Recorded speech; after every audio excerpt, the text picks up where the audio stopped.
ಧರ್ಮ ಸಂಘಟನೆ ಸಿಕ್ಕೊಂಡಾರೋ ಅಡ್ಡ ಕತ್ತಲು ಸಿಕ್ಕೊಂಡಾರೋ ಸಿಕ್ಕೊಂಡು ಒದರ್ತಾ ಇದ್ದಾರೆ. ದಯವಿಟ್ಟು ಈ ದಿಶೆಯಲ್ಲಿ ಸರ್ಕಾರ ಇದ್ದಿದ್ದು ಶೀಘ್ರವಾದ ನಿರ್ಣಯ ತೆಗೆದುಕೊಂಡು ಈ ವಿದ್ಯಾರ್ಥಿಗಳ ಅನುಕೂಲ ಮಾಡಿಕೊಡ್ಬೇಕಾಗಿದೆ. ಅದು ಅವ್ರ ಕರ್ತವ್ಯನೂ ದಿನ ಭಾಳಿಲ್ಲ. ತಾರೀಕು ಇವತ್ತು 14, ಕೇವಲ 4 ದಿನ ಉಳಿದಿದ್ದಾವೆ. ಅವರಿಗೆಲ್ಲ ಅಪ್ಲೋಡ್ ಆಗಬೇಕು, ಮುಟ್ಟಬೇಕು. ಮುಂದೆ ಇದು ಪ್ರಮಾಣ ಪತ್ರ ಸಿಗ್ತಾ ಇಲ್ಲ. ಇವೆಲ್ಲ ನೆಲೆಯಲ್ಲೇ ಈ ಮುಂದಿನ ಸಮಸ್ಯೆ ಈಡೇರಬಹುದು ಅಂತ ತಿಳ್ಕೊಂಡಿದ್ವಿ. ಆಲ್ರೆಡಿ ನಮ್ಮ ಶಿವಕುಮಾರ್ ಶಿಲ್ವಂತ್ ಅನ್ನುವಂಥ ಹೆಚ್ಚುವರಿ ಜಿಲ್ಲಾಧಿಕಾರಿ ಬೀದರ್ದವರು ಒಂದು ಸ್ಟೇಟ್ಮೆಂಟ್ ಕೊಡ್ತಾ ಇದ್ದಾರೆ. ಕಂದಾಯ ಇಲಾಖೆ ಆಯುಕ್ತರ ಸೂಚನೆಯಂತೆ ಕಂದಾಯ ನಿರೀಕ್ಷಕರಿಗೆ ತಾತ್ಕಾಲಿಕವಾಗಿ ಲಾಗಿನ್ ನೀಡಿ ಸಮಸ್ಯೆ ಬಗೆಹರಿಯುವಂತೆ ಪ್ರಯತ್ನಿಸಲಾಗುತ್ತಿದೆ ಅಂತ ಹೇಳಿದ್ದಾರೆ. ಒಳ್ಳೆಯ ಹೇಳಿಕೆ. ಆದರೆ ಈಗ ದಿನ ಭಾಳಿಲ್ಲ. ಯಾಕಂದರೆ 25-30 ಹಳ್ಳಿಗಳ ಇವರ ಅಂಡರ್ದಲ್ಲಿ ಬರೋದ್ರಿಂದಾಗಿ ಅಷ್ಟರಲ್ಲಿ ಆ ಹಳ್ಳಿಗಳಲ್ಲಿ ಆ ಯುವಕರಿಗೆ ಅಥವಾ ಈ ಪರೀಕ್ಷೆ ಕೊಡುವಂಥ ಅಭ್ಯರ್ಥಿಗಳಿಗೆ ಎಲ್ಲ ಡಾಕ್ಯುಮೆಂಟ್ಸ್ ಕೊಡಲಿಕ್ಕೆ ಸಾಧ್ಯ ಆಗ್ತದನ?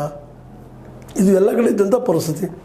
ಈ ದಿಸೆಯಲ್ಲಿ ಸರ್ಕಾರ ಇನ್ನೂ ಸ್ವಲ್ಪ ತೀವ್ರವಾಗಿ ಶೀಘ್ರವಾಗಿ ಪ್ರಯತ್ನ ಮಾಡಿ ಈ ಸಮಸ್ಯೆ ಸಾಲ್ವ್ ಮಾಡಬೇಕಾಗ್ಯದ.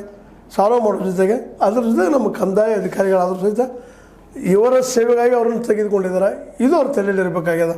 ಯಾಕಂದ್ರೆ ಸಾರ್ವಜನಿಕರಿದ್ದಾಗ ಇವರಿಗೆ ಅಧಿಕಾರ ಅಥವಾ ಇನ್ನು ಮತ್ತೆ ಇನ್ನುಳಿದು ಸಾರ್ವಜನಿಕ ಇಲ್ಲಂದರೆ ಯಾರು ಸಲುವಾಗಿ ಇವರು ಅದನ್ನು ಅವ್ರು ಬೇಸಿಕ್ ಥಿಂಗ್ ತಿಳ್ಕೊಂಡು ಇವಾಗ ಸಹಕಾರ ಮಾಡಬೇಕಾಗಿದೆ. ಸರ್ಕಾರದ ಹತ್ರ ಎಲ್ಲದಕ್ಕೂ ದುಡ್ಡು ಇರಲಿಕ್ಕಿಲ್ಲ, ಮತ್ತು ತೊಂದರೆ ಇರ್ಬೋದು, ಮಾಡ್ತಾರೆ. ಹಿಂದಿಲ್ಲ ಇನ್ನೂ ಭರವಸೆ ಇಲ್ಲ.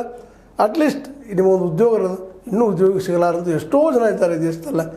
ಅದನ್ನು ಗಮನಿಸ್ಕೊಂಡ ಒಂದು ಮಾತುಕತೆ ಮೂಲಕ ಇದು ಬಗೆಹರಿಸ್ಕೊಂಡು ಭಾಳ ಒಳ್ಳೆಯದು ಅಂತ ನಮ್ಗೆ ಅನ್ನಿಸ್ತದೆ.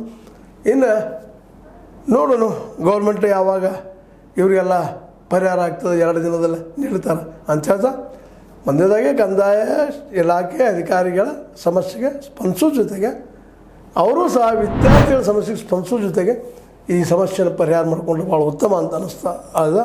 ಅದಕ್ಕೆ ವಿದ್ಯಾರ್ಥಿಗಳು ಸಹ ಇವತ್ತು ಪಾಪ ಇವರು ಏನಾದರೂ ಸರಿಯಾಗಿ ಪ್ರಮಾಣ ಪತ್ರ ನೀಡೋದು ಹೋದ್ರೆ ಅವ್ರ ಬದುಕ ಅತಂತ್ರ ಆಗ್ತದೆ, ಮತ್ತು 1 ವರ್ಷ ಮುಂದೆ ಹೋಗ್ತದೆ. ಇದು ನೆನಪಿಲ್ಲ ನಮಗೆಲ್ಲರಿಗೂ ಅಂತ ಹೇಳ್ತಾ ನನಗೆ ಅನಿಸಿದ್ದು ಕೆಲವು ಮಾತಾಡಿದ್ದೀನಿ. ಲೈಕ್ ಮಾಡಿ, ಶೇರ್ ಮಾಡಿರಿ, ಕಮೆಂಟ್ ಮಾಡಿ, ಜೊತೆ ಸಬ್ಸ್ಕ್ರೈಬ್ ನಿಲ್ಲಿಸ್ಲಿಕ್ಕೆ ಹೋಗ್ಬೇಡ್ರಿ.